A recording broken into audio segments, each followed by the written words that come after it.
এইটাই আমার একটা বড় ফিকির। এটুকু যাওয়ার সুযোগ হয়, সব মাহফিলেই আমি এটা বেশি বলি। এখন বলতে বলতে দেখলাম যে সব মাহফিলে নওজোয়ান শ্রোতা আমার বয়ানের সময় বেশি। আমার উপলব্ধি হয়েছে এটা। তাই আমি ভাবলাম যে এই যে আল্লাহ তাআলার পক্ষ থেকে দিন রাত আমি বলার চেষ্টা করি, এইটারে একটা ধারাবাহিক রূপ দেওয়া দরকার। অর্থাৎ কোন অঞ্চলে গেলাম, বললাম, তাৎক্ষণিক একটা যুবক উৎসাহিত হয়েছে আল্লাহর দিকে ফিরবার জন্য, কিন্তু এরপরে তো সে আর আমার সাথে দেখাও হয় না, কথাও হয় না, কোনো যোগাযোগও নাই, কোনো। তাইলে তার খোঁজ খবর নেওয়া কিভাবে, কেমন আছে, কতটুকু আগাইলো আল্লাহর পথে, আখেরাতের পথে, নিজের আখলাকের সৌন্দর্যের ক্ষেত্রে আগাইলো কেমন, এই খোঁজ খবর নেওয়া, মনিটরিং করা, তদারকি করা, এটা তো উচিত। এই চিন্তাকে সামনে নিয়ে সব মিলায়া আমরা আমার শায়েখ আল্লামা মুফতি মুশতাকুর নবী কাসিম হুজুরের সাথেই আমি এই মশওয়ারাটা করছি যে হুজুর, আমি চাই যে আলাদাভাবে শুধু এই কিশোর তরুণ যুবক তাদের জন্যেই শুধু প্রতিদিশ করব, শুধু তাদের জন্য, যেন ওদেরকে নিয়েই কিছু কথা আলাদা বলা যায়। হুজুর খুব উৎসাহ দিয়েছেন এবং এমন কিছু কথা বলছেন যেটা আপনাদের সামনে বলার মতো না, কিন্তু বাকি আমারে যা বলার বলছেন। লম্বা সফর, আমি ঢাকা থেকে তখন সিলেট যাচ্ছিলাম হযরতের গাড়িতে করে, তখন বলছেন অনেক কিছু, বলছেন অনেক উৎসাহ দিয়েছে, অনেক দিল থেকে উৎসাহ দিয়েছেন, সাহস যোগাইছেন। এবং আজকের এই ডেটে জোহরের পরে হযরত আসবেন, আসার কথা ছিল না, আসারই কথা ছিল না, থাকবেন নোয়াখালী, সিদ্ধান্ত ছিল, কিন্তু নিজের হাতে পরে ডায়েরিটা নিয়ে, তো নিজের হাতেই উনি ওনার ডায়েরিতে আজকে শনিবার বাদ জোহর আমাদের এখানকার জন্য মজলিস এটা লিখছে। আল্লাহ যদি আনায়, আশা করি আসবে ইনশাআল্লাহ। তারপরও আমরা দোয়া চাই যে আল্লাহ তাআলা যেন হযরতকে আফিয়তের সাথে আমাদের মাঝে আনায়। তো এই জন্য বললাম যে আজকে এটা, এই চিন্তাটা সবচেয়ে বেশি আমি যার সাথে পরামর্শ করে মোটামুটি একটা গুছাইবার এতটুকু চেষ্টা করছি, সে আমাদের এতক্ষণ যে বয়ান করলো মাওলানা ইয়াহিয়া ইউনুস, সে আমার একান্ত প্রিয় ছাত্র এবং আলহামদুলিল্লাহ একজন মেধাবী ছাত্র। ধারাবাহিকভাবে কওমি মাদ্রাসায় দাওরায়ে হাদিস পাশ করছে, সরকারি আলিয়া মাদ্রাসা থেকে কামিল পাশ করেছে এবং কুষ্টিয়া ইসলামী অনার্স মাস্টার্স করা। আলহামদুলিল্লাহ কিশোর নওজোয়ান নিয়ে তারও অনেক ফিকির। এরপরে আমাদের সাথে সম্পৃক্ত আরো কিছু নওজোয়ান আলেম, কমপক্ষে 10-12 জন এখানে আছে, যাদেরও আমার একসাথে ফিকির যে এটা, যে আমরা এই কাজটাকে আরেকটু সুন্দর, আরেকটু এবং ধারাবাহিকভাবে আমরা করতে চাই। অর্থাৎ আমাদের মাদ্রাসাতেও 3 মাস পরে হোক, 4 মাস পরে হোক, যেভাবে সুযোগ মিলে মাশওয়ারা করে ইসলাহি মজলিস শুধু কিশোর নওজোয়ানদের জন্য করুন। একটা বিষয় হলো, কিছু কথা আছে, কিছু বিষয় আছে, বড় মাহফিলের চারিদিকে মাইক লাগা, বাড়ি ঘরে মা বোন থাকে, বয়স্ক মুরব্বী শ্রোতা থাকে, তো নওজোয়ানকে অনেক কথা ওদের সামনেও বলা যায় না, তো যার কারণে কিছুটা বিব্রত বোধ করি। তো এই জন্য ভাবলাম যে শুধু নওজোয়ানের দুঃখ নওজোয়ানের কাছেই বলি, আলাদা। তো এই কারণে আলাদা আয়োজন, আলাদা কি। তো আমার দিলের তামান্না আল্লাহ তাআলাই করবেন, আল্লাহ চাইলেই হবে, আল্লাহ না চাইলে কিছুই হবে না। তো আল্লাহ তাআলা যদি করে, ইনশাআল্লাহ সারা বাংলাদেশে জেলা ভিত্তিক, উপজেলা ভিত্তিক আমরা বিভিন্ন অঞ্চলেও ইনশাআল্লাহ কিশোর যুব ইসলাহি মজলিস করব ইনশাআল্লাহ। আল্লাহ তাআলা যেন তৌফিক দান করেন। অর্থাৎ সবচেয়ে বড় বিষয় হলো কোরআনুল কারীমের মধ্যে আল্লাহ তাআলা ইরশাদ করেছেন, ওয়ালাউলা ফাদলুল্লাহি আলাইকুম ওয়া রাহমাতুহু মা যাকা মিনকুম মিন আহাদিন আবাদা। প্রিয় ভাই, আমার অনুরোধ, মোবাইল নিয়ে ধরে রাখো না, মোবাইল হাতে হাতে ধরে রাখো না। নওজোয়ান ভাই, মোবাইল ধরে রাখো না, এমনি শোনো। তো মোবাইলে রেকর্ড করার দরকার নেই, মোবাইলে এরা রেকর্ড করতেছে, পরে দরকার হলে এদের থেকে শুনে দেখে নিন, কিন্তু এমনি শোনো। যারা অনেক কষ্ট করে, আমি নিজেও সকালবেলা, আমার এটা ঘুমের টাইম, স্বাভাবিকভাবে আমি সকালবেলা ঘুমাই, কিন্তু আমার এই ঘুমের টাইম আমি না ঘুমাই আসছি। এই জন্য সবাই কষ্ট করে আমরা আসছি, যে যেখান থেকেই আসছি সময় নিয়ে কষ্ট করে ফিকির করে আসছি, অল্প হোক। আজকের এই প্রথম আয়োজনে ইনশাআল্লাহ আমি মনে করি এই নওজোয়ান ভাই তোমরা যারা আসছো, আগামী দিনে আল্লাহ যদি কবুল করে, এটা যদি আরো বড় পরিসরে হয়, আরো সুন্দর হবে, আরো বড় হবে, আল্লাহ চাইলেই হবে ইনশাআল্লাহ। তখন এই শুরুর মানুষগুলো, প্রথম যারা অংশগ্রহণ করলাম আজকে, পরবর্তীতে যতজন এই কার্যক্রমের সাথে অংশগ্রহণ করবে ইনশাআল্লাহ প্রত্যেকের নেকির সমপরিমাণ সওয়াব এই উদ্বোধনকারীরা পাবে। মান দাআ ইলা হুদান কানা লাহু মিনাল আজরি মিসলু উজুরি মান তাবিআহু। তো সরাসরি হাদিস, আল্লাহর নবী সাল্লাল্লাহু আলাইহি ওয়াসাল্লাম বলেন, যে কাউকে কল্যাণের দিকে ডাকলো, হেদায়েতের দিকে ডাকলো, অতঃপর যতজন তার সেই আহ্বানকে অনুসরণ করলো, প্রত্যেকের সমপরিমাণ নেকি এই আহ্বানকারীকে আল্লাহ তাআলা দান করবে। তাহলে আজকে আমরা প্রথম, তা আমরা ইনশাআল্লাহ ধরে নিলাম যে সারা বাংলাদেশের কিশোর নওজোয়ানকে আমরা আহ্বান করলাম, তাইলে ইনশাআল্লাহ এরপরে যারা আসবে তো তাদের সমপরিমাণ নেকি আমরাও পেতে থাকবো ইনশাআল্লাহ। তো আমি বলতেছিলাম বিষয়টা এই জন্য আলাদা বুঝা, নিজেরা বুঝার চেষ্টা করলে ইনশাআল্লাহ ধারাবাহিকভাবে আমরা এটা লিখছি।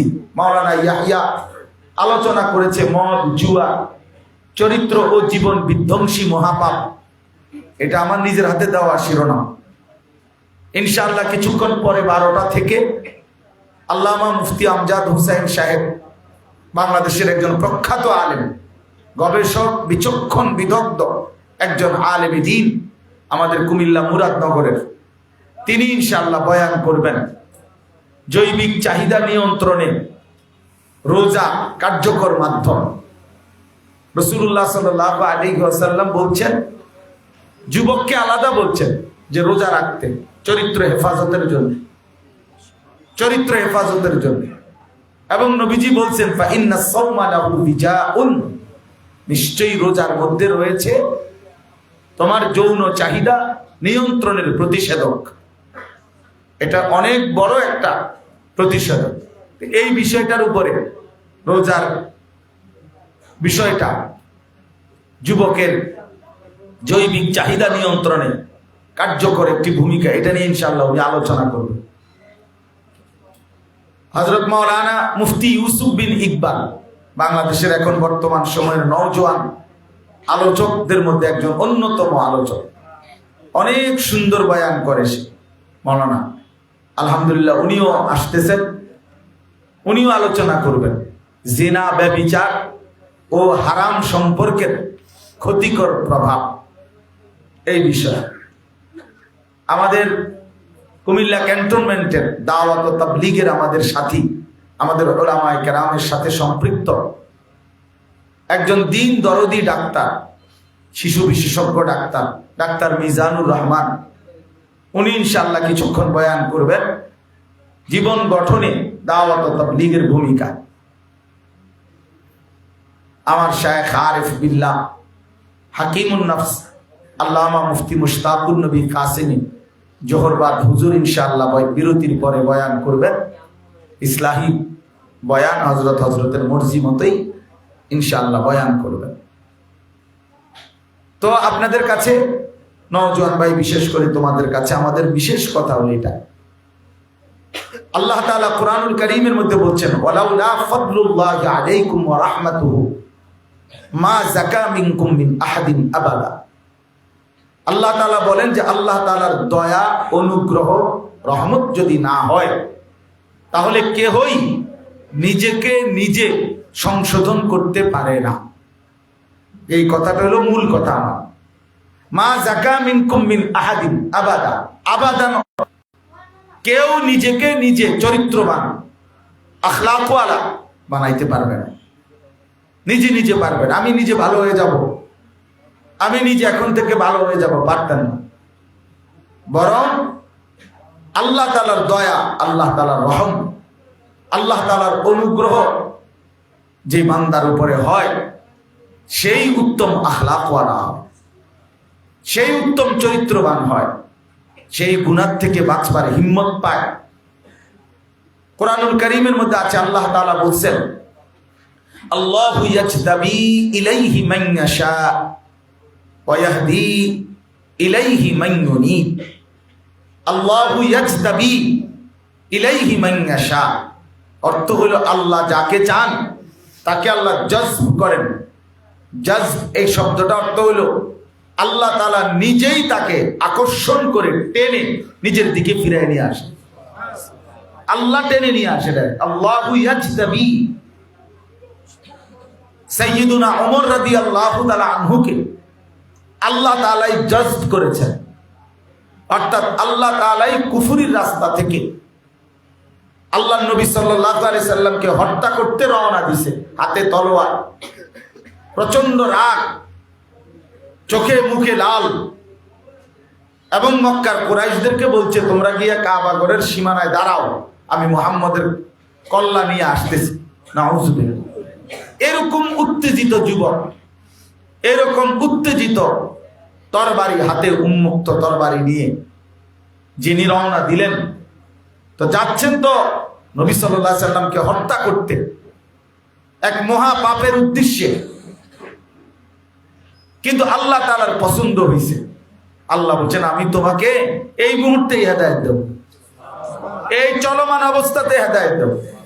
তো আল্লাহ তাআলা জজব করে আল্লাহ যেন টেনে হযরত ওমর রাদিয়াল্লাহু তাআলা আনহুকে তৎক্ষণাৎ এই পথে, এই অবস্থাতেই আল্লাহ তাআলা তাকে কালেমার দৌলত দিয়ে নবী সাল্লাল্লাহু আলাইহি ওয়াসাল্লামের কাছে যখন এনেছেন, লম্বা ঘটনা, মানে আমি শুধু বুঝাইতে চাচ্ছি যে যখন এনেছেন আল্লাহ নবী সাল্লাল্লাহু আলাইহি সাল্লাম এর সামনে সাহাবীরা যারা ছিল, কিতাবের মধ্যে আছে যে ওমর রাদিয়াল্লাহু তাআলা আনহুকে দেখেই সাহাবায়ে কেরাম দাঁড়ায় গেছে, প্রত্যেকেই তরবারি খাপের মধ্যে হাতে লাগাইছে, অর্থাৎ তারা বুঝছে ওমর এখন নবীজিকে আক্রমণ করবে, এজন্য ওনারাও দাঁড়ায় গেছে রেডি হয়ে। কিন্তু আল্লাহ নবী সাল্লাল্লাহু আলাইহি সাল্লাম বলছেন তোমরা থামো, আমি তার চেহারার মধ্যে ঈমানের নূর দেখতে পাচ্ছি, থামো, আসতে দাও তাকে। তো ওমর রাদিয়াল্লাহু তাআলা আনহু আসছেন, আল্লাহ নবী সাল্লাল্লাহু আলাইহি ওয়াসাল্লামের হাতে কালেমা পড়ছেন। ঠিক নবীজির হাতে যখন ওমর কালেমা পড়ছে তখন মুসলমানের সংখ্যা পূর্ণ হয়েছে 40 জন, মানে এর আগ পর্যন্ত ছিল 39 জন। ওমরের মাধ্যমে 40তম সংখ্যাটা পূর্ণ হয়েছে। আল্লাহ তাআলা তখন কোরআনুল কারীমের আয়াত নাজিল করছেন জিবরাইলকে পাঠিয়ে, ইয়া আইয়ুহান নাবিয়্যু হাসবুকাল্লাহু ওয়া মানিত্তাবাআকা মিনাল মুমিনিন। বন্ধু আমার, নবী আমার, এখন থেকে নিয়ে আপনার জন্য আমি আল্লাহই যথেষ্ট, এবং এই পর্যন্ত যে কয়জন মুমিন হয়েছে এরাই আপনার সহযোগিতার জন্য যথেষ্ট। তার মানে ওমর মুসলমান হয়েছে, এইবার আপনি আপনার কালেমা, আপনার দাওয়াত প্রকাশ্যে উন্মুক্ত বলতে থাকেন। হযরত ওমর রাদিয়াল্লাহু তাআলা আনহু তখন এই বাকি 39 জন সাহাবী সহ আল্লাহ নবী সাল্লাল্লাহু আলাইহি ওয়াসাল্লামকে নিয়ে খানায়ে কাবার সামনে এসে বলছে, ইয়া রাসূলুল্লাহ আপনি সেজদা করেন, আর ওনাদেরকে বলছে আপনারা সেজদা করেন আল্লাহর জন্য। আর ওমর রাদিয়াল্লাহু তাআলা একা তরবারি তুলে, মক্কার কুরাইশরা তো আগেই দাঁড়ায় আছে, তো তাদেরকে বলছে যদি কেউ তার মায়ের বুক খালি করতে চাও তা একটা কোপ দিয়ে ফেলাই দেবা, আর কেউ হিম্মত করে। হযরত জিবরাইল আলাইহিস সালাম আসছে, আয়েশা তখন বলছে, ইয়া রাসূলুল্লাহ লাকাদ ইস্তাবশারা আহলুস সামাই বিইসলামি উমর। ইয়া রাসূলুল্লাহ, গোটা আসমানের সব ফেরেশতারা, 7 আসমানের কোটি কোটি ফেরেশতা এই মুহূর্তে আপনার ওমরের কালেমা শুনে, ইসলাম দেখে গোটা আসমানে ওনারা খুশিতে তাকবীর ধ্বনি দিয়েছে। গোটা আসমানবাসী ফেরেশতারা খুশিতে আনন্দে উদ্বেলিত হয়ে গেছে। তাইলে আল্লাহ তাআলা যাকে চায়, আল্লাহু ইয়াজতাবি ইলাইহি মান ইয়াশা। এজন্য প্রিয় বন্ধু, আল্লাহ তাআলা চাইলে মানুষ বদলে, আল্লাহ তাআলা আমূল বদলায় দেয়, আমূল পরিবর্তন করে দেয়, জিন্দেগি গড়ে দেয়, সাজিয়ে দেয়, পরিবর্তন করে দেয়। আবার আল্লাহ তাআলার আরেকটা নিয়ম, ওই পরের অংশ আয়াতের, ওয়াহদি ইলাইহি মান ইউনিব। আল্লাহ তাআলা বলেন, এক তো হলো কাউকে কাউকে আল্লাহ ইচ্ছে করে একেবারে গুনাহ নাফরমানির অবস্থা থেকেই ইউটার্ন করে আল্লাহ তাকে ঈমানওয়ালা আমলওয়ালা বানায় দেয়। এটা আল্লাহর একটা বহুত বড় মেহেরবানি। আর আরেকটা হলো আল্লাহ তাআলা বলেন মান ইউনিব, যে আমি আল্লাহর দিকে ঝুঁকে আসে, আমি আল্লাহ, সে আসে যে দূর, তার চাইতে বেশি এগিয়ে আমি তাকে হেদায়েত দিয়ে দেব। এই হলো দ্বিতীয় তরজ। অর্থাৎ বান্দা যদি কিছুটা আগায়, আমি ভালো হতে চাই, আমি চরিত্রবান হতে চাই, আমি জীবনটা নষ্ট করতে চাই না, আমি আখিরাতকে পেতে চাই, আল্লাহ আমি আপনাকে চাই, এই একটু মানসিকতা তার ভিতরে আসছে। এখন সে সিদ্ধান্ত নিছে আল্লাহর রাস্তায় একটু আগাবে, ভালো হওয়ার একটু ফিকির করবে। তো আল্লাহ তাআলা বলেন, এমন দিল থেকে বান্দার মধ্যে যদি আমি দেখি যে আসলে সে আমি আল্লাহর দিকে ঝুঁকছে, বাস্তবিক অর্থে সে আমার দিকে আসতে চাচ্ছে, আল্লাহর কসম আল্লাহ বলে আমি তাকে তার চাইতে এগিয়ে হেদায়েত দিয়ে থাকি। তাহলে দুই তর্জ। এক হলো কাউকে আল্লাহ তাআলা চাইলে একদম পুরা ইউটার্ন করে মন্দ রাস্তা থেকে কল্যাণের পথে নিয়ে আসেন। আর কাউকে আল্লাহ তাআলা, বান্দা যদি একটু ঝুঁকে আগায়, তো আল্লাহ তাআলা তার চাইতে বেশি এগিয়ে তাকে হেদায়েত দিয়ে থাকে। হাদিসে কুদসিতে আছে, আল্লাহ তাআলা বলেন, ইয়া আদম কুম ইলাইয়া আমশি ইলাইকা। হে বনি আদম, তুমি আমার জন্য দাঁড়াও, আমি তোমার জন্য হাঁটবো। তুমি দাঁড়াইলে আমি আল্লাহ হাঁটবো। ওয়ামশি ইলাইয়া উহারবিলু ইলাইকা। আল্লাহ তাআলা বলেন যে হে আমার বান্দা, তুমি আমার জন্য হাঁটো, আমি আল্লাহ তোমার জন্য দৌড়ব। মানে তুমি যে দূর, আমি তার চাইতে বেশি, আমি তার চাইতে বেশি। তুমি 1 বিঘত আসবা, আমি 1 হাত আসবো।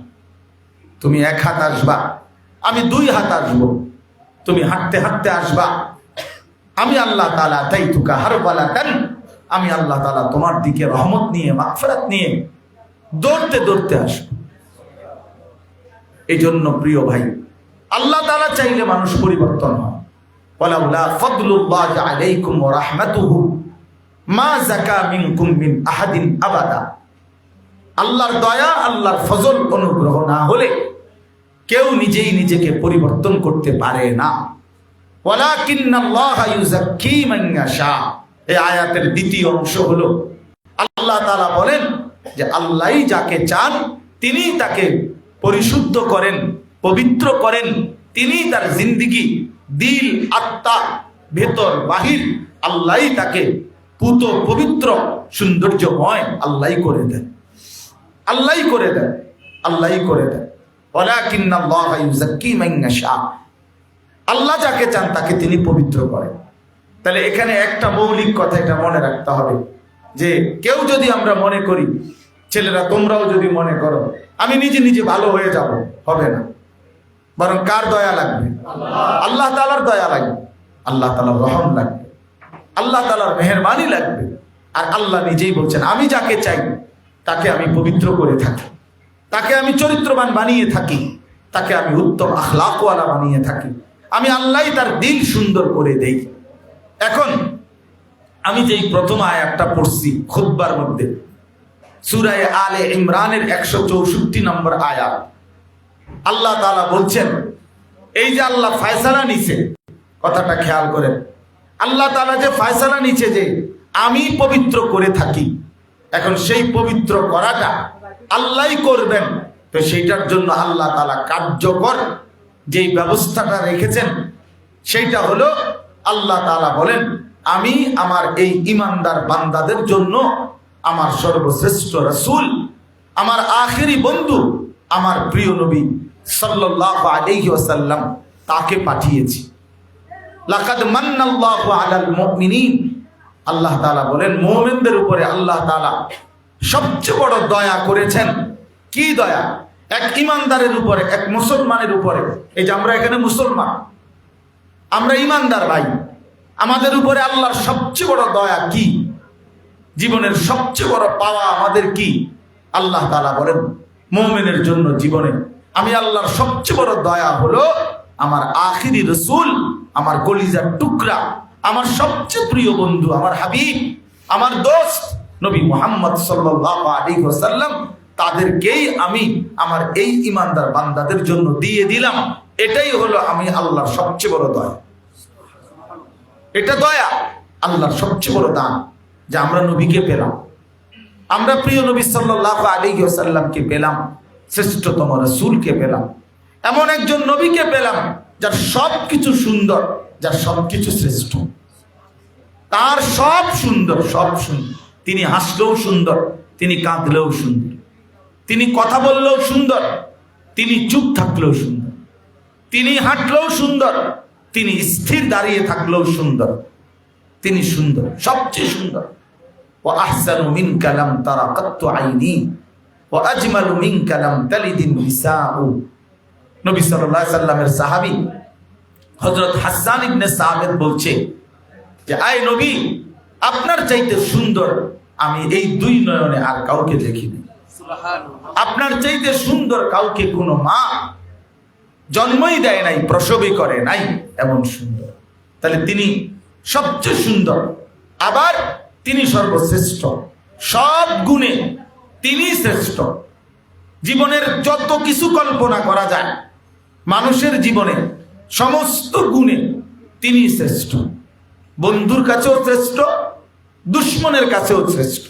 অর্থাৎ এই 1450 বছর ধরে আল্লাহ নবী সাল্লাল্লাহু আলাইহি ওয়াসাল্লামকে অসংখ্য অগণিত কোটি কোটি মুমিন নবীজির জীবন পরীক্ষা করছে, বিশ্লেষণ করছে, তাদের কাছেও নবীজি সর্বশ্রেষ্ঠ। আবার এই 1450 বছর ধরে কত কাফের, বেঈমান, মুশরিক, নাস্তিক, মুরতাদ, কত বিধর্মী, গবেষক, পণ্ডিত, দার্শনিক, বুদ্ধিজীবী কাফের তারা, কিন্তু তারা আমাদের নবী সাল্লাল্লাহু আলাইহি সাল্লামকে নিয়ে গবেষণা করেছে, তাদের কাছেও তিনি সর্বশ্রেষ্ঠ। এজন্য তিনি বন্ধুর কাছেও শ্রেষ্ঠ, দুশ্মনের কাছেও শ্রেষ্ঠ, আপনজনের কাছেও শ্রেষ্ঠ, পরের জনের কাছেও শ্রেষ্ঠ। তিনি সবার কাছেই তিনি সর্বশ্রেষ্ঠ। আল্লাহ তাআলা বলেন এই সর্বশ্রেষ্ঠ রাসূল আমি তোমাদেরকে দিলাম, এটাই হলো আমার সবচেয়ে বড় দয়া, সবচেয়ে বড় ইহসান। এখন কেন দিলাম? আল্লাহ তাআলা বলেন তিনটা উদ্দেশ্যে দিলাম। এক, ইয়াতলু আলাইহিম আয়াতিহি, আমার কালাম, আমার কোরআন আমার বান্দাদের সামনে তেলাওয়াত করবে, শোনাবে, শিখাবে। কোরআন তেলাওয়াত করবে, কোরআন শিখাবে, কোরআনের তেলাওয়াত উচ্চারণ করাবে, বিশুদ্ধ তেলাওয়াত করাবে। এইটা আমার রাসূলের মূল মাকসাদ। 2 নাম্বার, ওয়ায়ুযাক্কিহিম, এইটা বলার জন্য আমি বলছি। নবী সাল্লাল্লাহু আলাইহি সাল্লামের দ্বিতীয় দায়িত্ব, আল্লাহ তাআলা বলেন 23 বছরে আমি আমার রাসূলকে দিয়ে কি করলাম, কেন পাঠাইলাম? দ্বিতীয় জিম্মাদারি হলো ওয়ায়ুযাক্কিহিম, তিনি আমার বান্দাদের অন্তর পবিত্র করবেন, তাজকিয়া করবেন, ইসলাহ করবেন, সংশোধন করবেন। আমার বান্দাদের অন্তর থেকে সমস্ত মন্দ আখলাক, সমস্ত মন্দ স্বভাব দূরীভূত করে উত্তম স্বভাব দ্বারা সুসজ্জিত করে দিবেন, আখলাক দ্বারা সাজিয়ে দিবেন, জিন্দেগির দিলটা পরিশুদ্ধ করে দিবেন। এটা হলো তাজকিয়া। এটা নবী সাল্লাল্লাহু আলাইহি সাল্লামের 23 বছরের অন্যতম মিশন, দায়িত্ব। আর 3 নাম্বার হলো ওয়ায়ুআল্লিমুহুমুল কিতাবা ওয়াল হিকমা। আল্লাহ তাআলা বলেন তৃতীয় দায়িত্ব হলো, কেন আমি নবীকে দিলাম? তৃতীয় জিম্মাদারি হলো কোরআন এবং সুন্নাহর আলোকে আমার বান্দাদের পুরা জীবন তিনি হাতে কলমে শিখিয়ে দেবে, গঠন করে দিবে, জীবন গঠন করবে, এই উদ্দেশ্য। তাহলে আমাদের প্রিয় নবী সাল্লাল্লাহু আলাইহি সাল্লাম এই পৃথিবীতে আসছেন তিনটি মহৎ উদ্দেশ্যে। এক নাম্বার, কোরআনুল কারীমের তেলাওয়াত উম্মতের সামনে পেশ করবেন, বিশুদ্ধ তেলাওয়াত উম্মতকে শিখাবেন, এই উদ্দেশ্যে। দুই নাম্বার, সমস্ত ইমানদার উম্মতের অন্তরকে সমস্ত মন্দ স্বভাব থেকে দূর করে উত্তম স্বভাব দ্বারা সাজিয়ে দেবেন। তিন নাম্বার, কোরআন এবং সুন্নাহর আলোকে আল্লাহ তাআলার পছন্দ মাফিক জিন্দেগি হাতে কলমে প্র্যাকটিক্যাল তালিম শিখিয়ে দিবেন। প্রত্যেকটা জীবনের হাসি কান্না, আনন্দ বেদনা, রাত দিন, একাকী প্রকাশ্য, ঘর সংসার, দেশ জাতি রাষ্ট্র রাজনীতি, একাকী জীবন, ব্যক্তিগত বিষয়, ওযু ইস্তেঞ্জা বসরা পায়খানা, এরপরে স্বামী স্ত্রী, রাতের দিনের যাবতীয় বিষয়াদি, সকল বিষয় একেবারে একটা সুই একটা সুতা।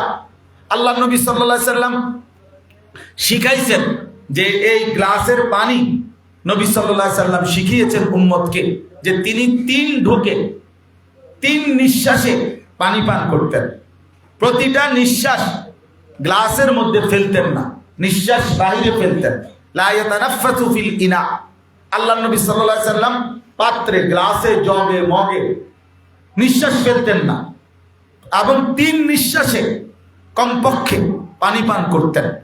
এরপরে আরো বেশি হইতে পারে, কিন্তু কমপক্ষে 3 নিঃশ্বাসে পান করতেন। তাহলে কি বোঝা গেল?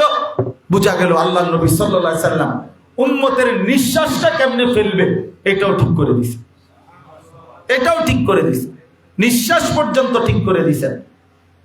ঘর বাহির, ওযু ইস্তেঞ্জা, টয়লেট বাথরুম, পেশাব পায়খানা, রাত দিন, একাকী প্রকাশ্য, জীবনের সকল অঙ্গনে, জীবনের প্রতিটা পদক্ষেপে, একেবারে আদনা থেকে আদনা, ছোট থেকে ছোট, বড় থেকে বড়, সব ব্যাপারে সব বিষয়ে তিনি সর্বোচ্চ সুমহান আদর্শ কোরআন সুন্নাহর আলোকে আল্লাহ তাআলা কি চাচ্ছেন, জান্নাতের উপযোগীটা কেমন হইলে হবে, আখিরাতের মুক্তি কিভাবে মিলবে, ডান হাতে আমলনামা কিভাবে আসবে, ফুল সিরাত কিভাবে বিদ্যুতের মতো পার হবে, অর্থাৎ আখিরাত এবং জান্নাতের উপযোগী আল্লাহ যা চাইছেন তার শতভাগ প্র্যাকটিক্যাল আল্লাহর নবী সাল্লাল্লাহু আলাইহি সাল্লাম সাহাবায়ে কেরামের মাধ্যমে উনাদের কাছে নবী সাল্লাল্লাহু আলাইহি সাল্লাম শিখিয়ে দিয়েছেন। এটাই নবী সাল্লাল্লাহু আলাইহি সাল্লামের মিশন ছিল। তাইলে প্রিয় ভাই, আমার বলার উদ্দেশ্য হলো, এবার আমি যে মূল বক্তব্যটা বলতে চাচ্ছি, ওই আয়াতের মাধ্যমে বললাম যে নিজেকে নিজে পরিবর্তন, বিশুদ্ধ আত্মশুদ্ধি করা যায় না, নিজে নিজে একাকী ভালো হওয়া যায় না। আল্লাহ বলেন আমার দয়া লাগবে, আমার অনুগ্রহ লাগবে, আমার মেহেরবানি লাগবে। আর আল্লাহর দয়া, আল্লাহর অনুগ্রহ হইল, আল্লাহ নিজেই বললেন আমার দয়া আমি আমার রসুলকে পাঠাইলাম। তাহলে আমার রসুলকে দিয়ে ওই যে উদ্দেশ্য তাজকিয়া, অন্তর পরিশুদ্ধ করা, আত্মা বিশুদ্ধ করা, এটা আমি আল্লাহ আমার বন্ধুকে দিয়ে করাইলাম। তাইলে এখন আমাদের দায়িত্ব কি? আমাদের দায়িত্ব হলো 2টা কথা। 1 নম্বর কথা হলো আত্মশুদ্ধি, বাস্তবিক অর্থে আমাদের প্রত্যেকের জন্য ফরজে আইন, অর্থাৎ নিজের অন্তরকে মন্দ স্বভাব থেকে পবিত্র করা, উত্তম স্বভাব দ্বারা সজ্জিত করা নিজেকে মুসলমান হিসাবে, এটা আমাদের জন্য বাধ্যতামূলক দায়িত্ব। এটা খামখেয়ালি বিষয় না, খামখেয়ালি বিষয় না। লোকের সামনে অথবা কখনো কখনো কারোর সামনে একটু ভদ্রতা দেখাইলাম, একটু সুন্দর 2টা বাক্য বললাম, এটাকে আখলাক বলে না, এটাকে আখলাক বলে না ভাই, আখলাক বলে না। আঙ্কেলের সামনে আপনি, ভাই তোমার অসুবিধা হলে চেয়ারে বসো, চেয়ার নাও, আছে চেয়ার আছে তো নেও, সমস্যা নাই, চেয়ার নাও। তুমি বারবার মাথা উঠাইলে অন্যদের কষ্ট হয়, আর নয়তো এমনি বসো আসন ধরে, যেমনি সুবিধা হয়। তো এই জন্য বললাম এটা জরুরি, এটা আমার দায়িত্ব। আল্লাহ তাআলা কোরআনুল কারীমের মধ্যে বলছেন কাদ আফলাহা মান তাযাক্কা, সফল হয়েছে সে, মান তাযাক্কা, যে তার অন্তরকে পবিত্র করেছে। আল্লাহ বলছেন 14টা কসম করে কোরআনুল কারীমের মধ্যে মধ্যে অনেক কসম আছে, কসম আল্লাহ কসম করে করে বলছেন। তার মধ্যে একটা সূরাতে আল্লাহ তাআলা 14টা কসম করছে একসাথে। ওয়াশ-শামসি ওয়া দুহাহা ওয়াল কামারি ইযা তালাহা ওয়ান নাহারি ইযা জাল্লাহা ওয়াল লাইলি ইযা ইয়াগশাহা। এইভাবে প্রতিটার মধ্যে দুইটা দুইটা করে মোট 14টা কসম করে আল্লাহ বলেন, বান্দা আমি 14 বার কসম করে বললাম কাদ আফলাহা মান যাক্কাহা, যে তার অন্তরকে বিশুদ্ধ করেছে সেই কেবল সফল হয়েছে। 14 বার কসম করছে। 14 বার কসম করে আল্লাহ বলছে, শোনো, খামখেয়ালি করো না বান্দা, খামখেয়ালি করো না। কাদ আফলাহা মান যাক্কাহা। তাজকিয়া, এই ইসলাহি মজলিস মানে কি? নিজেকে সংশোধন করা চাই ভাইয়া। আমরা পৃথিবীর হাজারো বিষয় নিয়ে আমরা ভাবতে পারি, গোটা পৃথিবী সুন্দর করলাম, পৃথিবীর অনেক কল্যাণকর সমাজ সেবা, জনকল্যাণ, সংস্কারমূলক কাজ করলাম, ভালো কথা, কিন্তু নিজের ফিকির কোথায়? নিজের ফিকির কোথায়? তুমি তো সেই সকাল থেকে রাত 12টা পর্যন্ত তুমি নওজোয়ান অসংখ্য গরিব দুঃখী মানুষকে মনে করো আজকের দিনে ত্রাণ দিলা, সহযোগিতা করলা, কিন্তু যদি জোহরের নামাজ না পড়ে থাকো এটা কি করলা? যদি আসরের নামাজ না পড়ে থাকো এটা কি করলা? এটা ছেড়ে দিলা কেন? তুমি তো মানব সেবা করো, তাইলে তুমি আরেক নারীর সাথে, আরেক মেয়ের সাথে হারাম প্রেম করো কেন? এটা কি তোমার? তো নিজেরে বরবাদ করে, নিজের চরিত্র নষ্ট করে, নিজের আখিরাত নষ্ট করে অন্যের কল্যাণের ফায়দা কি? নিজে পেশাবের উপরে দাঁড়াইয়া আরেকজনকে দুধ খাওয়াইলে লাভ কি? আরেকজনকে মধু খাওয়াইলে লাভ কি? আগে তো এটা ফিকির করা চাই। কোরআনুল কারীমের মধ্যে আল্লাহ তাআলা সিরিয়াল বলে দিছে সংশোধনের 5টা স্তর। 1, কু আনফুসাকুম, নিজের সংশোধন। 2, ও আহলিকুম, পরিবারের সংশোধন। 3, ও আনদির আশিরাতাকাল আকরাবিন, নিকট আত্মীয় স্বজনের সংশোধন। 4, লিতুমদিরা উম্মাল কুরা ওমান হাওলাহা, নিজ এলাকা এবং এলাকার আশপাশের সমস্ত মানুষের সংশোধন। 5, উখরিজাত লিন-নাস তা'মুরুনা বিল মা'রুফ ওয়া তানহাউনা আনিল মুনকার, গোটা বিশ্ব মানবতার সংশোধন। কয়টা হইল? 5টা। এর মধ্যে 1 নাম্বার কি? বলো না ভাইয়া, 1 নাম্বার কি? তো তোমার ফিকির কই? ভাই, তোমার ফিকির কই? অনেক আমরা প্রত্যেকেই এখন যদি আমরা বলি যে আপনারা প্রত্যেকেই 10,000 টাকা চাঁদা দিবেন, 5,000 টাকা চাঁদা দিবেন, সবগুলো টাকা একত্র করে আমরা গরিব দুঃখী মানুষকে বিভিন্ন জনকল্যাণমূলক কাজ করব, নিঃসন্দেহে ভালো কাজ, অনেক বড় সওয়াবের কাজ। কিন্তু বিষয়টা হলো এইটা মিলে যাবে, হয়তো এইটা টাকারও ব্যবস্থা হয়ে যাবে, কম্বলের ব্যবস্থাও হয়ে যাবে, কিন্তু আমরা যদি বলি চলেন সিদ্ধান্ত নেব আমরা 30 দিন, আমরা 60 দিন একটানা ফজরের নামাজ জামাতের সাথে পড়বো প্রথম কাতারে, এইখানে পাওয়া একটু কঠিন। এখানে পাওয়া কঠিন। আল্লাহর কসম, আমার কথা হলো এইটা, আমার এই মাকসাদ শুধু এইটা যে হ্যাঁ ভাইয়া, মানবের সেবা, মানুষের কল্যাণ, মানুষের উপকার অবশ্যই জরুরি, ভালো কাজ, কিন্তু নিজের সংশোধন আরো বেশি জরুরি। আমি বদলাবো কোন দিন? আমার চরিত্র সুন্দর হবে কোন দিন? এই নওজোয়ান কিশোর বয়সে যদি 16 বছর, 18, 20 বছর বয়সে যদি একটা ছেলে এতটা চরিত্রহীন হয়ে যায়, 18 বছর বয়সে যদি নারীর ছবি ছাড়া, উলঙ্গ দৃশ্য দেখা ছাড়া তোমার একটা রাত না কাটে, তো আগামীর ভবিষ্যৎ কি? মাত্র 18 বছর বয়সে তুমি এত উলঙ্গ ছবি দেখে ফেললা, মাত্র 18 বয়সে তুমি এত বড় জঘন্য পাপগুলো করে ফেললা। ছি। আমি তো জানি 16 বছর 18 বছর বয়সের ছেলেদের সাথেও তো আমার কথা হয়। এত অল্প বয়সী ছেলেও জিনা এবং ব্যভিচার, নারীর সাথে অসভ্যতায় একেবারে ভাইসা গেছে, ডুবে গেছে। আফসোসের বিষয়। হায় হায়, কল্পনা করে কিভাবে, ভাবে কিভাবে, এটা কিভাবে সম্ভব হইতে পারে? এটা কিভাবে মুসলমানের সন্তান এভাবে ভাইসা যাবে কেন? মুসলমানের সন্তান এভাবে চরিত্রহীন হবে কেন? এই জন্য দোস্ত আমার, মূল ফিকির এটা, আমার এই মজলিসের মাকসাদ এইটা, যে দরে দরে বারবার বারবার আমি আশা করি আমার 30 বছরে যদি, আমার 50 বছর, আমার পুরা হায়াতে যদি এক নওজোয়ানও বদলে যায়, তো আমার নাজাতের জন্য আশা করা যায় ওই একজনই যথেষ্ট হয়েছে। খারাপ আমি সংখ্যা দিয়ে করব কি? আমার 10,000 ভক্ত জরুরি না ভাইয়া, 50,000 ভক্ত দিয়ে আমি করবোটা কি? 50,000 না, 50 লক্ষ মানুষ একত্রে স্লোগান দিয়ে আমারে যদি ক্যান্টনমেন্ট দিয়ে আসে, আর আল্লাহ তাআলা যদি বলে আনিস আমি নিলাম না তোমার, হ্যাঁ, তো কি হবে তখন? কি হবে তখন? এই পরিচিতি, এই সুখ্যাতি, এই সুনাম দিয়ে দোস্ত হবেটা কি? পৃথিবীবাসী তোমার চুল দেখলো, পৃথিবীবাসীকে তুমি ফেসবুকে প্যান্টের মডেল দেখাইলা, মোটর সাইকেলের মডেল দেখাইলা, আখলাক দেখাইবা কোন দিন? আখলাক দেখাও, আখলাক দেখাও, আখলাক দেখাও। মুসলমান আখলাক দেখাবে।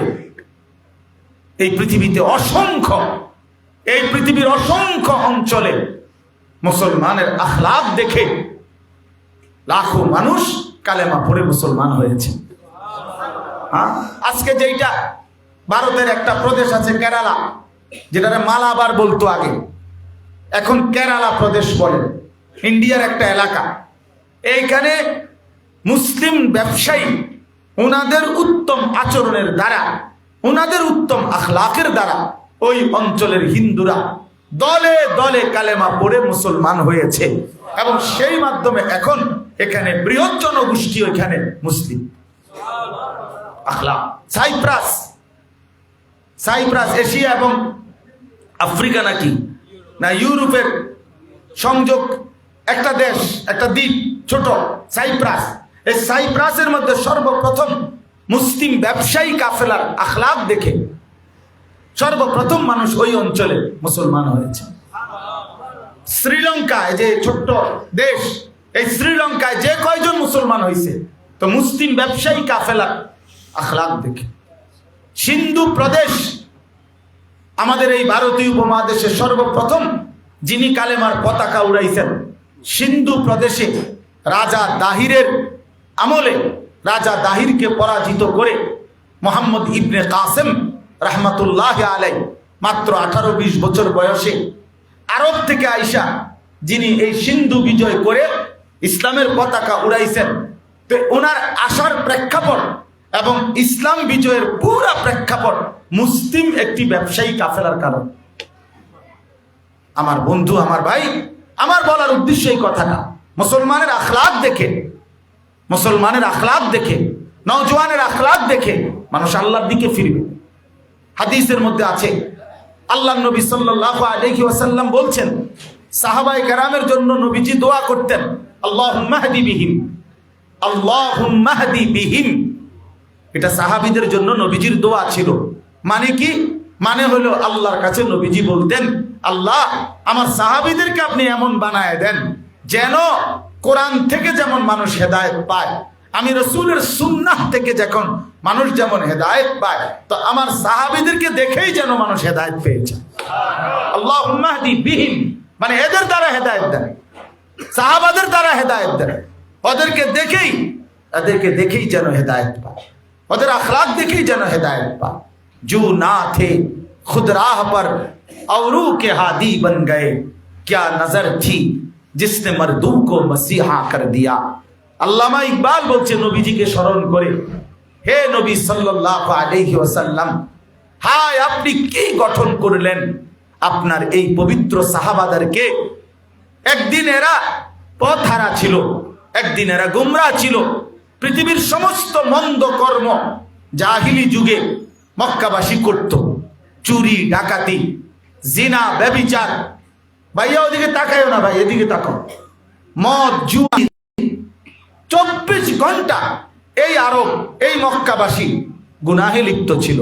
আমরা বইতে পড়ছি, ইতিহাসের বইতে 3W আরবের স্বভাব ছিল। 3W, এক হলো ওয়ার, ওয়ার মানে যুদ্ধ। 24 ঘন্টা জিন্দিগি তারা মারামারি করতো, ফিডাফিডি। এই জিন্দিগি ঘুম থেকে ওইটা মায়ের শোয়া পর্যন্ত মারামারি। 30 বছর, 40 বছর, 70 বছর একটা বিষয় নিয়ে আর যুদ্ধ করছে। উটের পানি খাওয়ানো নিয়া, ঘাস কাটা নিয়া, মানে সামান্য সুতা নাতা নিয়া এইভাবে যুদ্ধ করে গেছে। এই যুদ্ধ ছিল তাদের প্রতিদিনকার স্বভাব। 2 নাম্বার হলো ওমেন, নারী। নারী নিয়ে জীবন কাটাইতো। জিনা, ব্যভিচার, অসভ্যতা, নোংরামি। কোনো নারীর সামাজিক কোনো মূল্যই ছিল না নিজস্ব। আমি নিজে, আমার কাছে কিতাব আছে, বাংলায় অনুবাদ হয়েছে। মুসলিম উম্মার পতনে বিশ্বের কি ক্ষতি হলো, আমাদের হযরত মাওলানা আবু তাহের মিসবাহ সাহেব, আমার বাংলার শ্রেষ্ঠতম বুজুর্গ এবং বাংলাদেশের শ্রেষ্ঠ একজন ইসলামী সাহিত্যিক আদিব সাহেব হুজুরের লেখা, অনুবাদ করা সৈয়দ আবুল হাসান আলী নদভী রাহমাতুল্লাহর কিতাব। ওইখানে আছে জাহিলি যুগে, এটা বলতেও লজ্জা, জাহিলি যুগের আখলাক ছিল আইয়ামে জাহিলিয়াতে যে 3 জিনিস সবার জন্য সমান অধিকার। 1 হলো আগুন, 2 হলো পানি, 3 হলো নারী। নারী সবার, নারীর আলাদা কোনো বিশেষত্ব নাই, আলাদা কোনো মর্যাদা নাই। যার মন চায় সে উপভোগ করবে। নাউজুবিল্লাহ। কি পরিমাণ চরিত্রহীনতা ছিল, কি পরিমাণ নোংরা ছিল। আমার কাছে বই আছে আন্দালুসের ইতিহাস, ডক্টর রাগেব সারজানির লিখিত 2 খণ্ডে বই।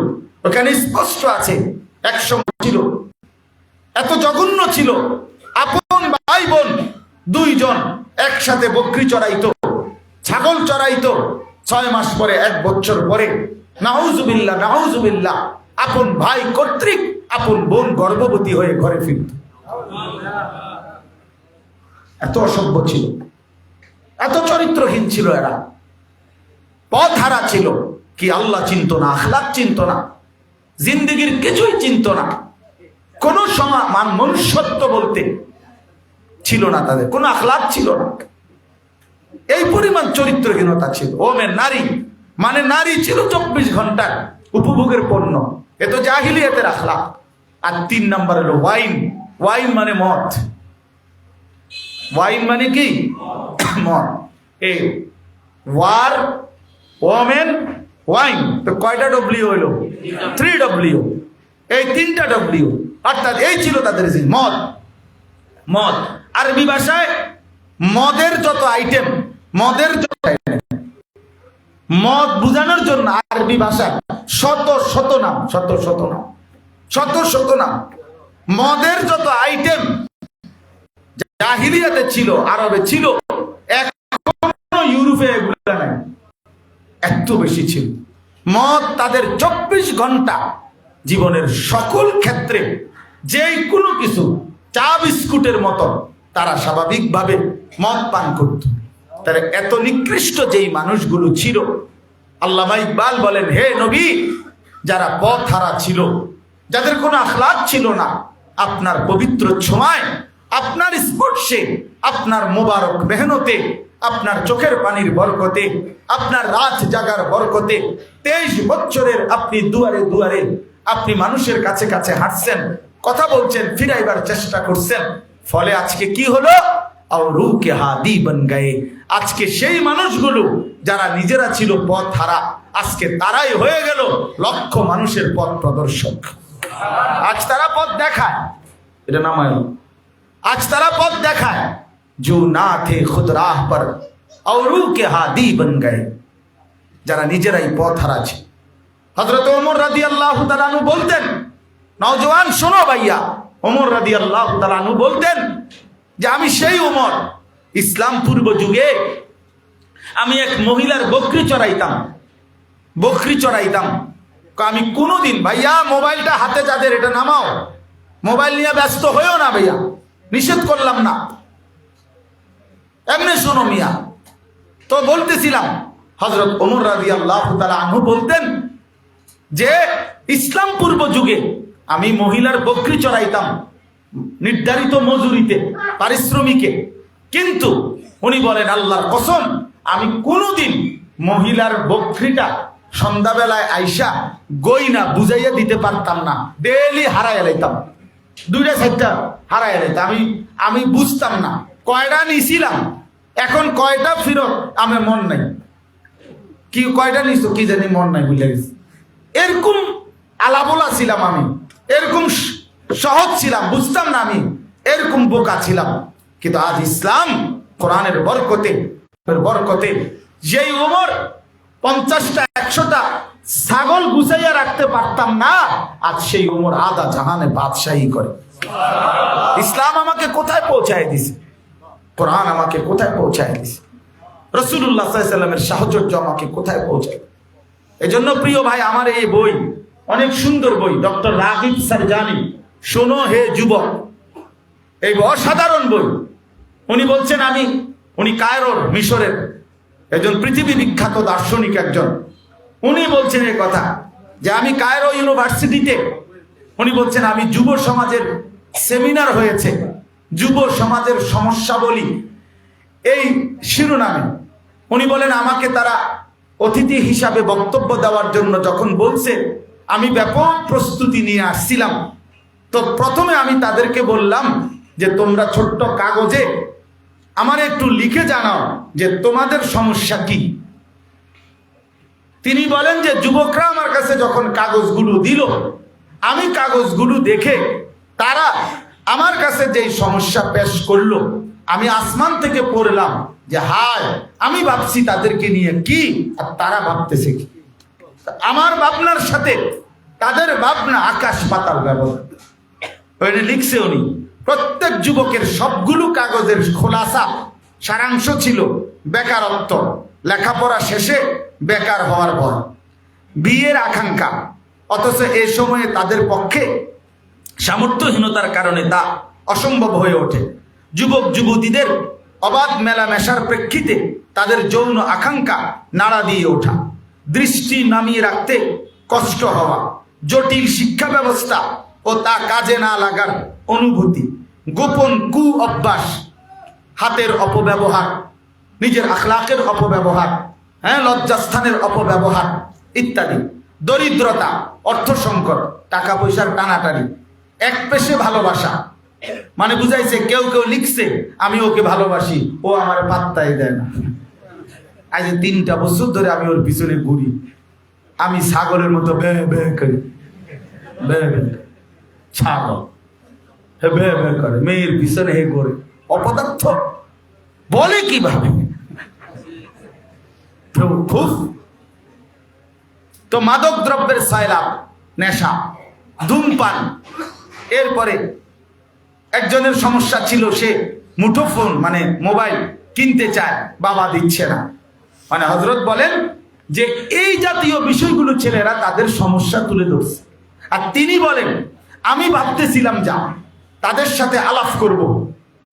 অর্থাৎ অধিকাংশ মুসলিম দেশ আজ অপরিশুদ্ধ ঋণে জর্জরিত, বাধ্যত এই ঋণ থেকে বেরিয়ে আসা তাদের পক্ষে প্রায় অসম্ভব। প্রশাসনিক দুর্নীতি, স্বচ্ছতার অভাব, সুদ, ঘুষ, চুরি, ডাকাতি, ছিনতাই, রাহাজানি, জালিয়াতি, আত্মসাৎ, মিথ্যা অপবাদ, এই সমস্ত অনৈতিক কার্যাবলী মুসলিম বিশ্বের বহু দেশকে সভ্য উন্নত দেশের তালিকার একেবারে নিচের দিকে ঠাঁই দিয়েছে। এক্ষেত্রে আমাদের পদক্ষেপ কি হইতে পারে? জ্ঞান বিজ্ঞানে পিছিয়ে পড়া, কারিগরি ও সৃজনশীল শিক্ষা ঘাটতি, বিশ্বের বহু অঞ্চলে ইসলামের দাওয়াত না পৌঁছা, মানব জাতির একটা বৃহৎ অংশ এখনো ইসলামের বাণী শুনেনি, অথবা শুনে থাকলেও মিথ্যা কিংবা বিকৃত বাণী শুনেছে। অথচ মুসলিম উম্মার জন্য ফরজ ভূপৃষ্ঠের প্রত্যেক ব্যক্তির কাছে ইসলামের দাওয়াত পৌঁছানো। এরকম অনেকগুলো লিখছে। উনি বলেন আমি ভাবতেছিলাম এসব বিষয় নিয়ে সারা পৃথিবীব্যাপী আলমী চিন্তা ফিকির নিয়ে আমি যুব সমাজের সাথে আলোচনা করব। আর হেরা আমার কাছ থেকে সমাধান চায়, তার বাবা যে মোবাইল কিনে দিচ্ছে না, এটার সমাধান কি? তারা আমার কাছে জানতে চায় মেয়েটা যে আজকে 3 বছর ধরে তার প্রেমের অফার দিচ্ছি, এখন সে যে আমার প্রেম প্রত্যাখ্যান করতেছে, এই জন্য তাবিজটা কি? বুঝেন নাই কথাটা? এই হলো তিনি বলেন যে যুবক তার সমাধান চাচ্ছে এগুলা, মোবাইলের সমস্যা, তার নারীর প্রেমের বিষয়, গোটা পৃথিবীব্যাপী ইসলামের পুনর্জাগরণের স্বপ্ন। তা আমি কোথায়, তারা কোথায়? তারা কোথায়? আমাদের জেনারেশন কোথায়? এই জন্য বাপ, এই জন্য বন্ধু, এই জন্য দোস্ত, আমরা আত্মসংশোধন, নিজেকে গঠন, নিজের ঈমান, নিজের আখলাক, নিজের চরিত্র, নিজের জিন্দেগি যদি গঠন না করি দোস্ত, আগামী পৃথিবীতে ইসলামের বিজয় কিভাবে হবে? কিভাবে হবে? আমাদের যে ফিলিস্তিনের হামাসের যে মুজাহিদ, যিনি শাহাদাত বরণ করেছিলেন ইয়াহিয়া সিনওয়ার রাহমাতুল্লাহ আলাইহি, এই মহান যোদ্ধা, এই যে কয়েকদিন আগে যিনি শহীদ হলেন, ইসরায়েলের এই ইহুদি কুত্তারা সর্বশেষ যখন ওনাকে ড্রোনে হামলা করে, শেষ মুহূর্তে উনি যখন লাস্টে টের পাইছে যে ওনার উপরে শেষ বোমাটা হামলা করবে, তখনও ওনার হাতে একটা ছোট লাঠি ছিল, ছড়ি ছিল। এই লাঠিটা জানে উনি কিছুই হবে না এটা দিয়া, কিন্তু তারপরও শেষ হাতের লাঠিটা তাদের দিকে ছুঁড়ে মারছিল, বলছিল যার এটা জান দিলাম, তবুও তোদেরকে প্রত্যাখ্যান করলাম। কলিজার শেষ রক্ত দিও, কলিজার শেষ রক্ত দিছে, কিন্তু ইসলামের উপরে মজবুত ছিল, দ্বীনের উপরে মজবুত ছিল। কিছুদিন আগে যখন গাজাতে এক হসপিটালের মধ্যে ইসরায়েলের বোমা হামলা হয়, তখন ওই হসপিটালের শেষ মুহূর্ত পর্যন্ত একজন ডাক্তার সাহেব, উনি হসপিটালের রোগীদের, আহতদের চিকিৎসা করতেছিল, কিন্তু ওই অবস্থায় ওনার গায়ে যখন বোম পড়ছে, এবার উনি শহীদ হয়ে গেছে। এই শহীদ হওয়ার পূর্ব মুহূর্তে হসপিটালের সাদা যেই ব্ল্যাকবোর্ড, সাদা বোর্ড, হোয়াইট বোর্ড, এই হোয়াইট বোর্ডের মধ্যে উনি শেষ লিখে গেছে, আগামী প্রজন্ম আমাদের মনে রেখো, আমরা শেষ পর্যন্ত চেষ্টা করছি। এই কথা লিখে উনি মরে গেছে, শহীদ হয়ে গেছে। ফিলিস্তিনের যিনি জাতিসংঘের অধিবেশনে বক্তব্য দিয়েছিলেন, ফিলিস্তিনের প্রতিনিধি, এই কথা বলতে গিয়ে তিনি গোটা বিশ্বের সামনে, বিশ্ব মোড়লদের সামনে চোখের পানি ফেলে কাঁদছিলেন। জাতিসংঘের অধিবেশন, কিন্তু তার হিম্মতটা কি? ডাক্তার লিখে গেছে যে আমাদের মনে রেখো, মানে উনি বলছেন, আরো লম্বা লাইন আছে, উনি বলছেন আমার বিশ্বাস আমার মাটি আজাদ হবে, আমার ভূমি মুক্ত হবেই। তো তোমরা যেদিন মুক্ত করবা, যেই প্রজন্ম, তোমরা আমাদেরকে মনে রেখো যে আমরা শেষ মুহূর্ত পর্যন্ত আমরা মাতৃভূমির সংরক্ষণের জন্য চেষ্টা করেছি। তাইলে বিষয়টার বাস্তবতা কি? আজকে আমরা স্বপ্ন দেখার কথা সারা পৃথিবী নিয়ে, স্বপ্ন দেখার কথা ইসলামের পুনর্জাগরণ নিয়ে। অস্ট্রেলিয়া, আমাদের একজন ঘনিষ্ঠ পরিচিত মানুষ আছেন, দাওয়াত ও তাবলীগের কাজ করেন, উনি অস্ট্রেলিয়াতে থাকেন।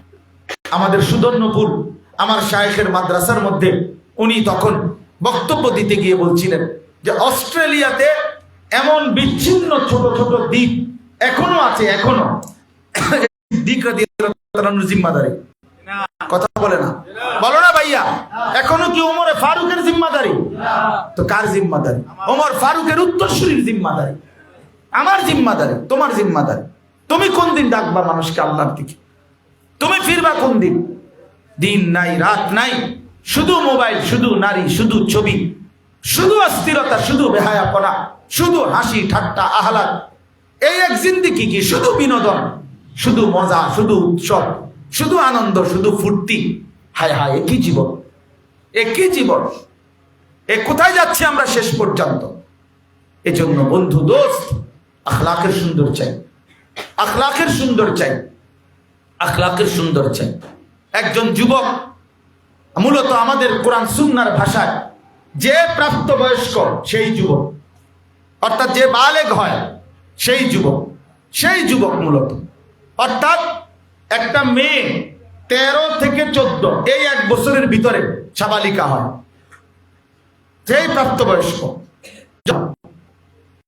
আর একটা ছেলে 14 থেকে 15 এই 1 বছরের ভিতরেই সে প্রাপ্তবয়স্ক হয়।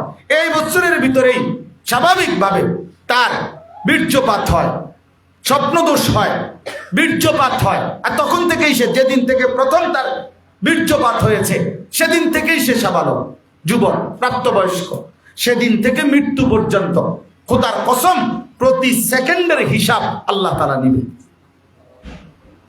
এক এক সেকেন্ডের হিসাব আল্লাহ তাআলা নেবে, এক এক সেকেন্ডের হিসাব আল্লাহ তাআলা নেবে। তাইলে তুমি বন্ধু 15 বছর, 16 বছর, 17 বছর বলে নিজেরে ছোট মনে করলা কেন? তুমি ভাবলা যে আমি এখনো বাচ্চা মানুষ, তোমার বাপে কয় তুমি বাচ্চা, তুমি নিজেও ভাবতেছ আমি এখনো লাইফটা এনজয় করি, আমার এখনো আরো অনেক সময় বাকি। কে বলছে অনেক সময় বাকি? ইন্না যারআ কাদ তুদরিকুল আহাতু ক্বাবলা আন ইয়াবলুগা। হাসান বসরি রাহমাতুল্লাহ আলাইহি বলছেন, ইয়া মাশারাশ শাবাব। হাসান বসরি রাহমাতুল্লাহ আলাইহি বলেন, হে যুবক, হে যুব সমাজ, মনে রেখো অসংখ্য ফুল পরিপক্ক হওয়ার আগে, ফলে পরিণত হওয়ার আগেই ঝরে যায়। অসংখ্য ফল একেবারে পাকা পর্যন্ত পৌঁছায় না, তার আগেই ঝরে যায়।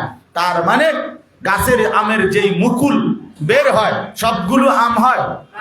যেটুকু ছোট ছোট আম হয় সবগুলো বড় হইয়া পাকে না, ঝরে যায় বেশি না থেকে যায় বেশি?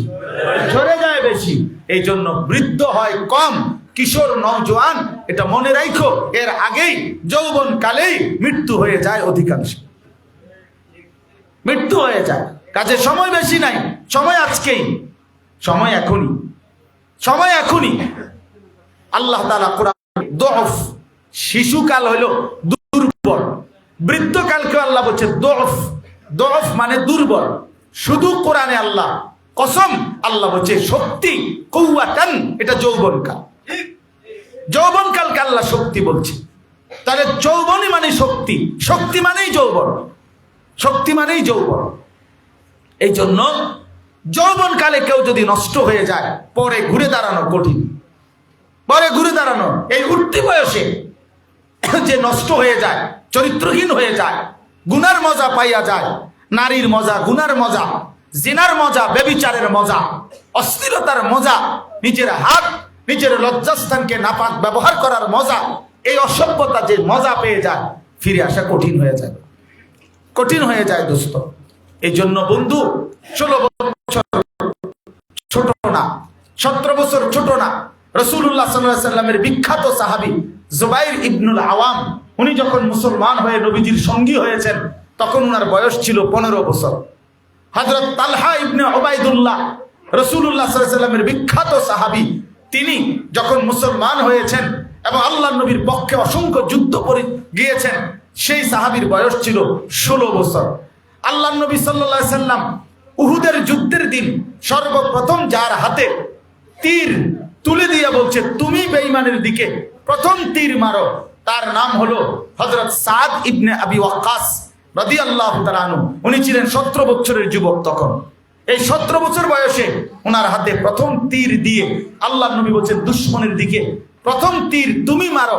আর একটা কথা জবান দিয়ে বলছে, যেটা নবীজি এই একবারই জীবনে বলছে, এক যুবককেই শুধু নবী একবার বলছে জীবনে, ইরমি সাদ ফিদাকা আবি ওয়া উম্মি, সাদ দুশমনের দিকে তীর মারো, মুহাম্মদের মা বাপ তোমার জন্য কুরবান, আমার মা বাপ তোমার জন্য কুরবান। এটা রাসূলুল্লাহ সাল্লাল্লাহু আলাইহি ওয়াসাল্লাম আর কাউকে কোনোদিন বলে না। সাহাবীরা বলতো নবীজিকে, ইয়া রাসূলুল্লাহ আমার মা বাপ আপনার জন্য কুরবান হোক, কিন্তু নবী একবার শুধু এক যুবককেই বলছেন, যুবক তোমার জন্য মুহাম্মদের মা বাপ কুরবান হোক। তাইলে 17 বছর বয়সে ছিলেন, 17 বছর বয়সের উনি হযরতে সাদ ইবনে আবি ওয়াক্কাস, হযরতে উসামা ইবনে যায়েদ রাদিয়াল্লাহু তাআলা আনহু। আল্লাহর নবী যখন সর্বশেষ ইন্তেকালের পূর্বে যুদ্ধের যে শেষ কাফেলা নবীজি সিরিয়াতে রোমানদের বিরুদ্ধে পাঠিয়েছিলেন, তখন ওই যুদ্ধের সেনাপতি বানাইছেন হযরত উসামাকে। তখন ওনার বয়স 18 থেকে 20 বছর। আবু বকর, ওমর, ওসমানের মতো বড় বড় জলিলুল কদর বয়স্ক সাহাবীরা, যারা যোদ্ধা, যারা ইতিপূর্বে সব যুদ্ধে অংশগ্রহণকারী, এমন দক্ষ অভিজ্ঞ যোদ্ধারা থাকার পরেও, বয়স্ক সাহাবীরা থাকার পরেও আল্লাহর নবী সাল্লাল্লাহু আলাইহি সাল্লামের আখিরি পাগড়ি, আল্লাহর নবীর শেষ সেনাপতি এক নওজোয়ান, শেষ। এরপরে আর কাউকে নবীজি যুদ্ধের ময়দানে পাঠান নাই, এরপরে তিনি ইন্তেকাল করছেন। শেষ নওজোয়ানের মাথায় আল্লাহ নবী পাগড়ি মাথায় দিয়া পরায় দিয়া এই 20 বছরের উসামাকে বলছেন, আগামীর নওজোয়ান, আগামীর ইসলাম তোমাদের হাতে তুলে দিলাম, তোমরা আগায় নিও। তোমরা ছোট মনে করো না, তোমরা 16 বছর ছোট না, তুমি পূর্ণ বয়স্ক, তুমি সাবালক, তোমরা প্রাপ্তবয়স্ক, তুমি ছোট না। তুমি মানসিকতার দিক থেকে ছোট হইতে পারো, কিন্তু বয়সে তুমি ছোট না। তোমার রুচি ছোট হয়ে গেছে, তোমার ফিকির ছোট হয়ে গেছে, তোমার জিন্দেগি ছোট হয়ে গেছে। তুমি মনে করেছো সামান্য বিলাসিতা, সামান্য নারী, সামান্য ছবি, একটা মোবাইল, একটা মোটর সাইকেল, বন্ধুদের সাথে একটু আড্ডা দেওয়ার সুযোগ, এরই নাম জিন্দেগি। না বন্ধু, এটা তোমার মানসিকতার ছোট, এ তোমার মানসিকতা ছোট। তুমি স্বপ্ন দেখবা বড়, তুমি স্বপ্ন দেখো বড়, সারা পৃথিবী নিয়ে স্বপ্ন দেখো যে আমি সারা পৃথিবীতে আমার মালিকের কালেমা পৌঁছায় দেব, সারা পৃথিবীতে। হযরত মাওলানা ইলিয়াস রাহমাতুল্লাহ আলাইহি কখনোই এটা কি তখন ভাবছিলেন যে আজ সারা পৃথিবীতে আলমী ভাবে দাওয়াত ও তাবলীগের এই মেহনত ছড়িয়ে যাবে? কিন্তু স্বপ্ন দেখছিলেন, আশা করছিলেন, স্বপ্ন দেখেছিলেন যে একদিন পৃথিবীর দিক দিগন্তে পৌঁছে যাবে। হযরত মাওলানা ইলিয়াস বেশি অসুস্থ ছিলেন যে পড়ালেখার জীবনে উনি ঘন্টার পর ঘন্টা মাথা নিচের দিকে দিয়ে উপর হয়ে শুয়ে থাকতেন। এত দুর্বল, এত অসুস্থ, পড়তেও পারতেন না। হযরত মাওলানা ইয়াহইয়া কান্দলভি, মানে ইলিয়াস রাহমাতুল্লাহ আলাইহির বড় ভাই ইয়াহইয়া কান্দলভি রাহমাতুল্লাহ আলাইহি, উনি খুব অসুস্থ অবস্থা থেকে যখনই একটু ভাল লাগতো তো একটু বই নিয়ে খুলতেন, তখন ইয়াহইয়া কান্দলভি রাহমাতুল্লাহ বলতেন, ইলিয়াস ফইরা তুমি আর কিরবা, তোমার যে শরীর, হ্যাঁ শুধু কি লেগে পড়বা, হ্যাঁ তুমি তো মরেই যাবে, তোমার দিয়ে তো আর কিচ্ছু হবে না। তখন ইলিয়াস রাহমাতুল্লাহ বলতো, ভাইজান আমি তো এটা বিশ্বাস করি আমার দিয়ে কিছুই আর হবে না, তো এই জন্য না ফইরেই আর লাভ কি, কদ্দুর পড়ি, যেহেতু আমার দিয়ে কিছু হইতো না আমিও বুঝছি, কারণ আমার যে শরীর, আমি যে অসুস্থ, আমার দিয়ে কিছু হবে না, কিন্তু এরপরও একটু পড়ি। সেই মানুষটা সারা পৃথিবী আলোড়িত করে দিয়েছে।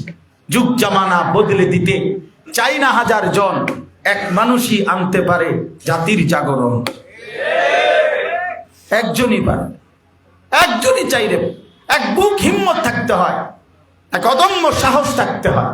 এজন্য নওজোয়ান ভাই, আমি আজকে ইনশাআল্লাহ আবার সুযোগ হলে জোহরের পরে আসরের আগে আবার কথা বলবো ইনশাআল্লাহ, কিন্তু আজকে আমার এটুকু প্রথম কথা যে আমার শুধু ফিকির, এটা আমি বুঝাইতে পারলাম কিনা যে আমাদের নিজের আখলাক, নিজের চরিত্র, নিজের জিন্দেগি গঠন হওয়া দরকার কিনা? বলো না ভাইয়া, দরকার কিনা? তুমি বদলাও ইনশাআল্লাহ, আগামী পৃথিবী বদলে যাবে ইনশাআল্লাহ, সারা পৃথিবীতে কালেমার পতাকা উঠবে ইনশাআল্লাহ। আহা, নওজোয়ান অসম্ভব সম্ভাবনাময়। আল্লাহ তাআলা যুবকদের প্রশংসা করছেন, নবীজিকে বলছেন, মক্কার কাফেররা নবীজিকে বলছে, মুহাম্মদ তুমি ওই যুবকদের ঘটনাটা শোনাও যারা তোমার পূর্বে এক যুগে যারা গুহার মধ্যে আশ্রয় নিছিল, ওই যুবকদের গল্পটা বলো দেখি, তাইলে আমরা মাইনা নেব তোমার। কোরআন শরীফের আয়াতের মধ্যে আছে, আল্লাহ তাআলা বলছে, বন্ধু ঘটনাটা আমি শুনাই। আল্লাহ নিজে বলছে, বন্ধু ঘটনা বহুত মজাদার ঘটনা, বন্ধু আমি শুনাই। নাহনু নাকুসসু আলাইকা নাবাআহুম বিল হক, ঘটনা আমি শোনাচ্ছি, আপনি শুনেন আমার থেকে, আমি আল্লাহ ঘটনা শুনাই। তো আল্লাহ তাআলা বড় মায়া করে ঘটনা শুরু করছে এভাবে, ইন্নাহুম ফিতিয়াতুন, ওরা না ছিল একদল যুবক, আমানু বিরাব্বিহিম, ওরা আমার উপরে ঈমান আনছিল 7 যুবক, ওয়াজিদনাহুম হুদান, বাকি যা হেদায়েত, বাকি যা কল্যাণ সব আমি তাদের বাড়ায় দিছি, বাকিটা আমি বাড়ায় দিছি। ওয়ারাবাতনা আলা কুলুবিহিম, আমি আল্লাহ তাদের কলিজার ভিতরে ঈমান শক্ত করে রশি দিয়া বাঁধা দিছি যে পৃথিবী নড়ে যাবে। আমার মামা একবার আমার মা নাস্তা দিয়া ডেকচির মধ্যে আমার বোনের বাড়ির দিয়ে আসতে কইছে, সাইকেল পিছনে বাইন্দা। আমার মামা আমার এটা সাইকেলের পিছনে রশি দিয়া বান দিয়া দিছে ডেকচিটা। এগুলারে মিজান ভাই কুড়া কয়, আর এই যে বাচ্চা হইলে, বোনের বাচ্চা হইছে, আর লাড়ু লাড়ু বানাইয়া ডেকচির মধ্যে কইরা দিছে। আমার মামা এটারে বান দিয়া দিছে। তো মাই বলছে আর কি, মামারে ভাই শক্ত করে বান দিয়া দিও। তো মামায় বলছে, বোন সাইকেল ভাঙ্গা যাইতে আরে মামার এই বান খুলতো না পারে, ঠিকই আপনার মাঝখানে আমি সাইকেল থেকে পইরা, রাস্তার থেকে নিচে সাইকেল সহ গইরা মইরা পইরা, আরো মানুষ মিলে আমারে উঠাইছে, সাইকেল উঠাইছে, রাস্তা উঠাইছে, মাগার দেখছি জায়গা। ওয়ারাবাতনা আলা কুলুবিহিম, আল্লাহ বলছে ঈমান আমি কলজার মধ্যে বাইন্ধা দিছি একদম। ফলে গোটা জাতির মোকাবেলায় যুবকরা বলছে রব্বুনা রব্বুস সামাওয়াতি ওয়াল আরদ। বাদশা জিজ্ঞাসা করছে তোমাদের রব কে? বলছে আমাদের রব তিনি আসমান ও জমিনের রব যিনি। ওই 7 যুবক বলছে বাদশাহ শোনো, হুমকি দিয়া লাভ নাই, বাপ মার দোহাই দিয়া লাভ নাই, পরিবারের কথা বলে লাভ নাই। লান নাদউ মিন দুনিহি ইলাহান, আল্লাহকে ব্যতীত আমরা জান চলে যাবে অন্য কাউকে ডাকবো না, অন্য কাউকে ডাকবো না।